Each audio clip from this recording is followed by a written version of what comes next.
सरकार, आपकी गैर हाजिरी का फायदा उठा लिया उस फकीर ने, बाजी मार ली उसने।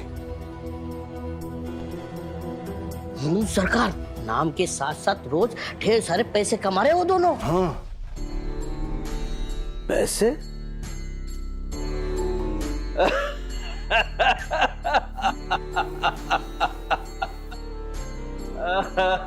बहुत अच्छे, बहुत अच्छे। ये तो बहुत अच्छी बात है कि वो पैसे कमा रहे हैं। अच्छी बात है। अरे और नहीं तो क्या, पैसे कमा रहे हैं, हाँ? असफलता की सीढ़ियां चढ़ रहे हैं। हमें उन्हें सफलता पे बधाइयां देनी चाहिए। चलो बधाई देते हैं।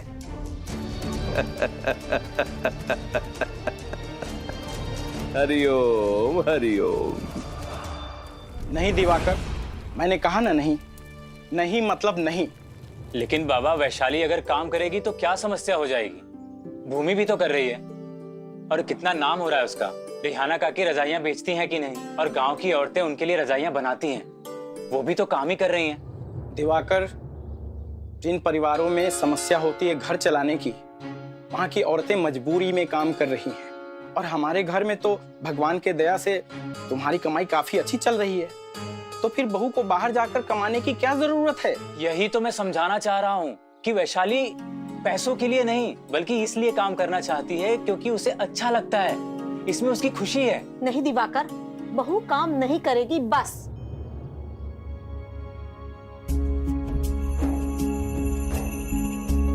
साईं,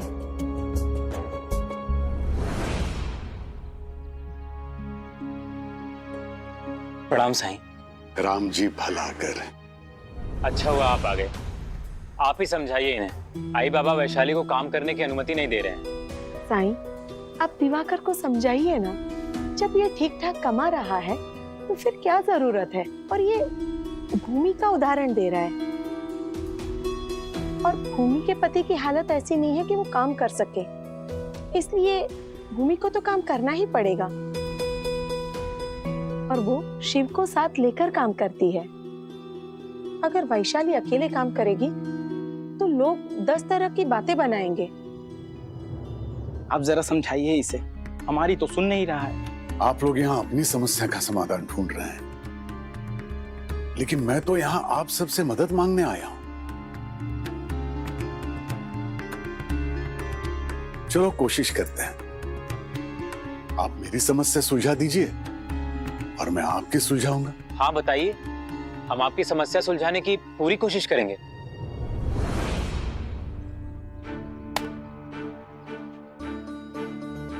जो दिखता है जरूरी नहीं कि वही सच हो। ईश्वर से यही प्रार्थना कि तुम्हारे और भूमि के बीच सब कुछ जल्दी सुलझ जाए।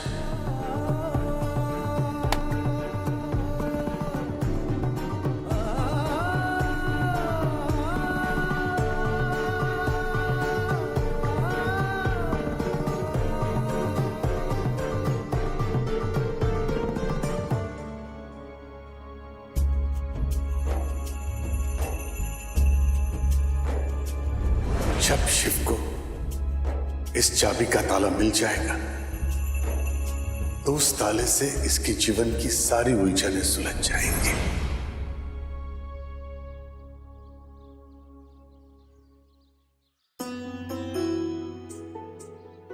साईं ने कहा था बात करके मामला सुलझाने को। अभी कोई नहीं है आसपास, यही सही वक्त है।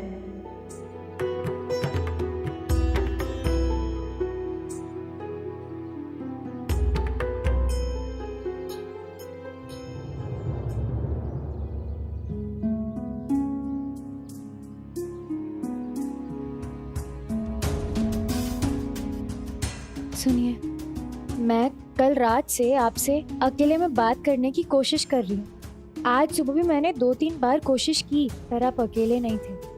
क्या हम अभी बात कर सकते हैं?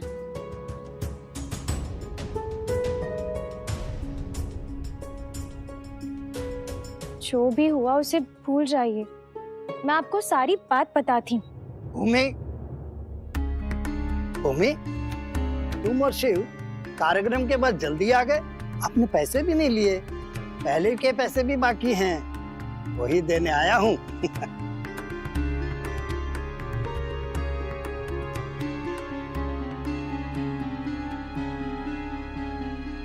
ये लो।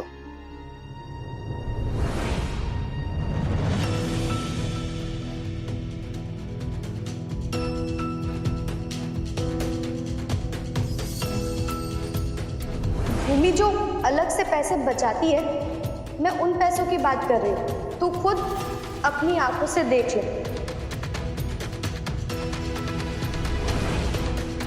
45 रुपए हमारे हर कार्यक्रम की यही पगार तय है। ये लो, पूरे 50 हैं। अब आज के कार्यक्रम के लिए तैयार हो जाओ, हमें जल्दी ही निकलना होगा। अगले कार्यक्रम के लिए मैं साई जन्म की कहानी के बारे में सोच रही थी।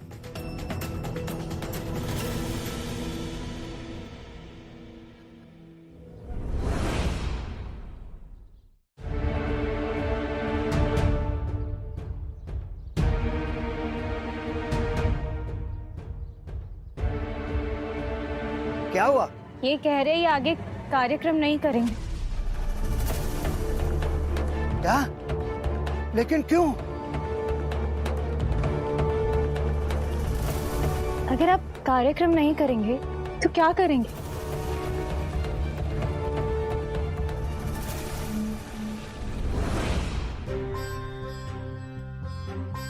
परी ने कुछ चित्र बनाए हैं, इनमें एक पहेली है, उसे सुलझाना है। ये देखिए, एक बार एक पति पत्नी कहीं जा रहे थे, उन्हें रास्ते में कुछ लोग मिले। वो कहने लगे, कैसा बेहुदा इंसान है, खुद तो घोड़े पे बैठा है और अपनी पत्नी को पीछे पीछे पैदल चला रहा है। क्या वो लोग सही कह रहे हैं? बिल्कुल सही कह रहे हैं साईं, बेहुदा आदमी है। आगे देखिए, उसने उनकी बात मान ली और खुद घोड़े से नीचे उतरकर पत्नी को घोड़े पे बिठा दिया। थोड़ी दूर जाने के बाद उन्हें और एक आदमी मिला, कहने लगा, कैसा बेहुदा आदमी है, पत्नी का वजन ही कितना है, खुद भी तो घोड़े पर बैठ सकता है। बात तो सही है, दोनों सवारी कर सकते हैं। आगे देखिए, पति ने उसकी बात मान ली और खुद भी घोड़े पे बैठ गया। पति पत्नी साथ मिलकर सवारी करने लगे। थोड़ी दूर जाने के बाद उन्हें और एक आदमी मिला, कहने लगा, कैसे क्रूर हैं दोनों, एक ही घोड़े पर दोनों सवारी कर रहे हैं, बेचारे बेजुबान जानवर पर इतना बड़ा जुल्म। ठीक ही तो कह रहे हैं, आखिर घोड़ा कितनी देर तक उन दोनों का बोझ ढो पाएगा। उन दोनों को उसकी बात बुरी लगी और दोनों घोड़े से उतरकर पैदल चलने लगे। थोड़ी दूर जाने के बाद उन्हें एक और आदमी मिला। वो उन्हें देखकर हंसने लगा, कहने लगा, अजीब मूर्ख है, घोड़ा होते हुए भी पैदल चल रहे हैं।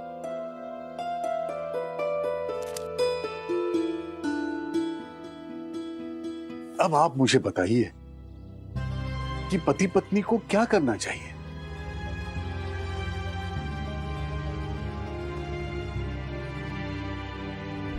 बताइए, मैं उत्तर की प्रतीक्षा कर रहा हूं। कुछ समझ में नहीं आ रहा है साईं, हर बार लोग कुछ ना कुछ बुरा ही कह रहे हैं, कभी पति को मूर्ख, कभी पत्नी को, और कभी दोनों को, और कभी दोनों को क्रूर बता रहे हैं। हर आदमी अपने नजरिए से उनकी बुराई ही कर रहा है। यही तो मैं आपको समझाना चाहता हूं। लोग हैं, कुछ ना कुछ तो कहेंगे। जो आपका भला चाहते हैं वो आपके फैसले में समर्थन करेंगे, और जिन्हें आपसे ईर्ष्या है वो हर बात में कमी निकालेंगे। ऐसे कई लोग हैं जिन्हें दूसरों की तरक्की से ईर्ष्या होती है। इसलिए आपका फर्ज है कि आप बिना किसी को तकलीफ दिए सिर्फ अपनी बच्चों की, अपने परिवार की खुशी का सोचें। अगर आपको लगता है कि वैशाली ने काम करना चाहिए तो किसी और की चिंता मत कीजिए, क्योंकि वैशाली काम नहीं भी करेगी तो भी लोग कोई ना कोई बहाना ढूंढ ही लेंगे बातें बनाने का। बाकी जैसे आप दोनों की इच्छा। राम जी भला करें। प्रणाम साईं।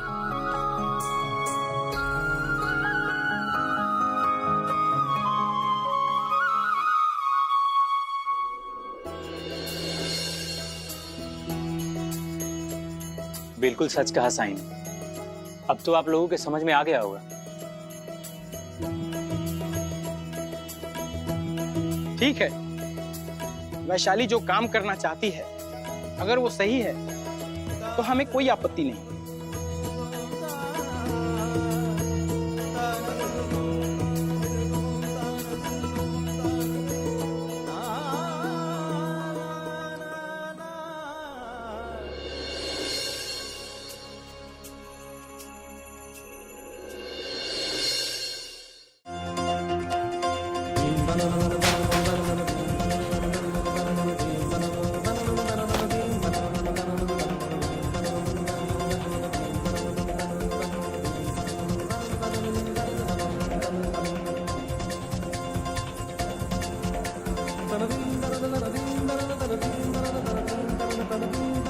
क्या हुआ? हाँ भूमि, ये शिव अचानक मना क्यों कर रहा है कार्यक्रम करने से? अब तो सब कुछ अच्छा चल रहा है। भूमि, मुझे नहीं पता शिव किस बात से परेशान है। नाटक के टिकट बिक चुके हैं। कार्यक्रम रद्द करने का मतलब है बहुत बदनामी और नुकसान। भूमि, तुम चलो मेरे साथ, तुम कार्यक्रम करो, तुम पैसा कमाओ, तुम्हें घर भी चलाना है। नहीं तो करम जी, अकेले कैसे कर पाऊंगी मैं? उनके बिना नहीं होगा मुझसे। आज के कार्यक्रम के लिए मैं तुम्हें एक सहयोगी दे दूंगा। शिव को बाद में समझा देंगे।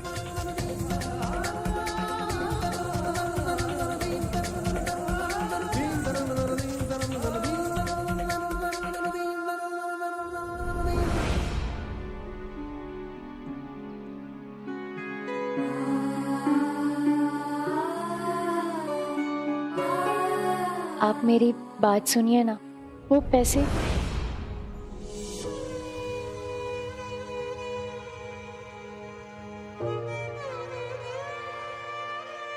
देर हो गई। अब आप मेरी बात नहीं सुनेंगे। इसका क्या मतलब हुआ? आपको सुननी होगी। ये कोई कठपुतली का खेल नहीं है, हमारा रिश्ता है। मुझे मौका नहीं मिला, इसका मतलब ये नहीं कि आप मुझे दूसरा मौका भी ना दें। आपको सुनना होगा और आपको जो समझना था आपने समझा, लेकिन मुझे बताने भी ना दे, ये सही नहीं।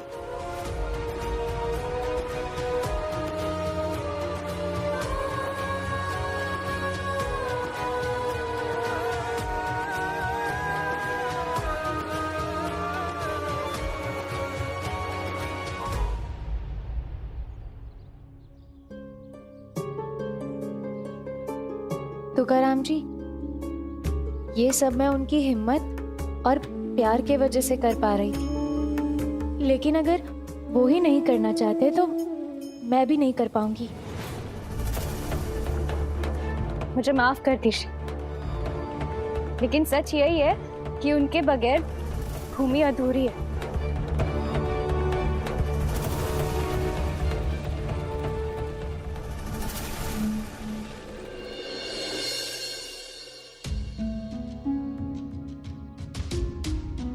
साईं, आई बाबा मान गए। वैशाली भी बहुत खुश है, लेकिन बहुत कोशिश करने के बाद भी वो मुझे उस पहेली का उत्तर ही नहीं दे पा रही है।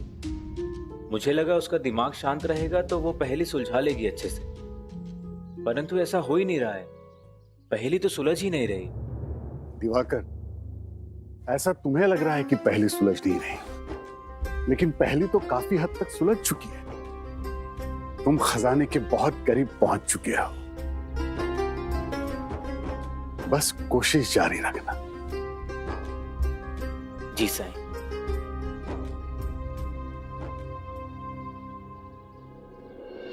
भूमि भी कुछ बता नहीं रही और तू भी नहीं। तू काम छोड़ देगा तो कैसे चलेगा? भूमि तेरे बिना। हरिओम।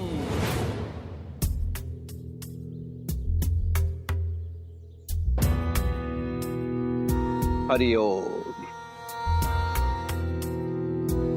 कुलकर्णी सरकार, आप हमारे घर में। हरिओम हरिओम।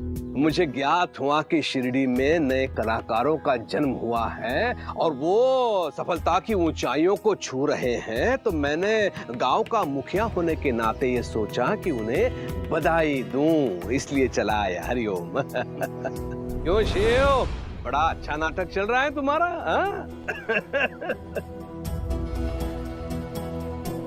सरकार, तुम्हारे कठपुतली के खेल के बारे में सुनकर तुमसे मिलने आए हैं। अरे क्षमा कर दीजिए, मैं तो भूल गया कि ये बेचारा मुकबधिर है ना।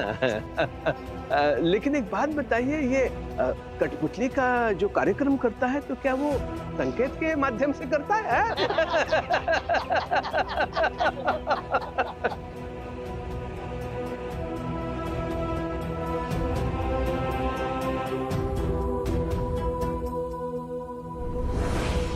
आप यहाँ क्यों आए हैं सरकार? हाँ, मैं यहाँ क्यों आया हूँ?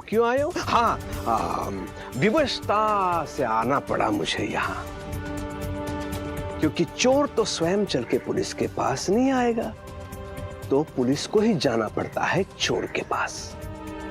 चोर? जो लोग कर नहीं भरते वो चोर ही हुए ना। उस फकीर के दम पे 2 पैसे क्या कमा लिए तुम लोगों ने? मुझसे चोरी करोगे?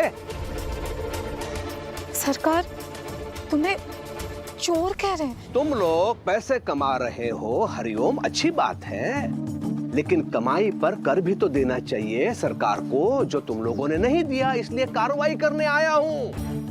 लेकिन कर कैसा? मनोरंजन कर, मनोरंजन कर। बहुत सारे कार्यक्रम करके बहुत सारे पैसे कमा लिए तुम लोगों ने, लेकिन कर नहीं दिया। अगर कर नहीं दे रहे हो तो इसका अर्थ है कि तुम चोरी कर रहे हो, अपराध कर रहे हो। सरकार, मनोरंजन के पैसे का कर मांग रहे। ऐसे कर के बारे में पहले मैंने कभी नहीं सुना, और हम तो कलाकार हैं ना, कर लेना है तो संचालक जी से लीजिए। अब एक स्त्री बताएगी हमें सरकारी कार्यवाही कैसी होती है और कैसे नहीं? नियम बताने की कोई आवश्यकता नहीं है। गांव का मुखिया हूं मैं, कुलकर्णी सरकार, नियम मैं बनाता हूं। जिसने कार्यक्रम किया है वही कर भरेगा, और तुम लोगों ने कर ना भर के सरकार को धोखा दिया है, उसका जुर्माना भी तुम लोगों को भरना पड़ेगा।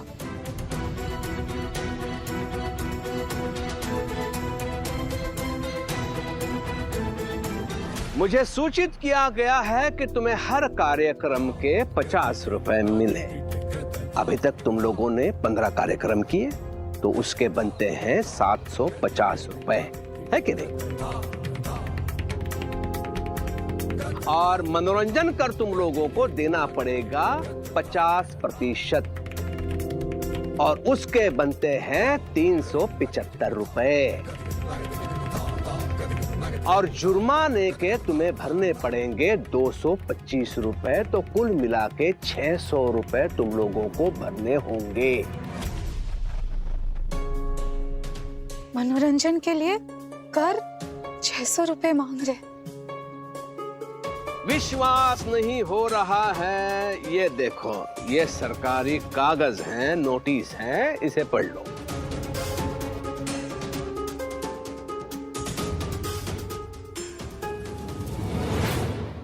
पचास % कर बहुत ज्यादा है। इतने पैसे कहाँ से लाएंगे? जो कमाया था वो थोड़ी घर की मरम्मत में और पुराने कर चुकाने में खत्म हो गए। कुल मिलाकर 100 रुपए होंगे घर पर। और अब तो कठपुतली का काम भी बंद कर दिया। बंद कर दिया?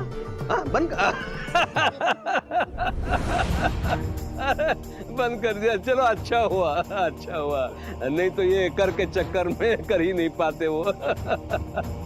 लेकिन जो कमाया है उसका क्या? उसका तो कर देना पड़ेगा।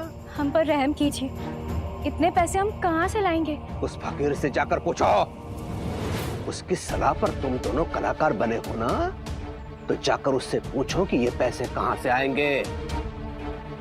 लेकिन कान खोल के सुन लो, 10 दिन के अंदर 600 रुपए भरने हैं। यदि नहीं भरे तो ये घर नीलाम करवा दूंगा और कोई सुनवाई नहीं होगी। 10 दिन। हरिओम।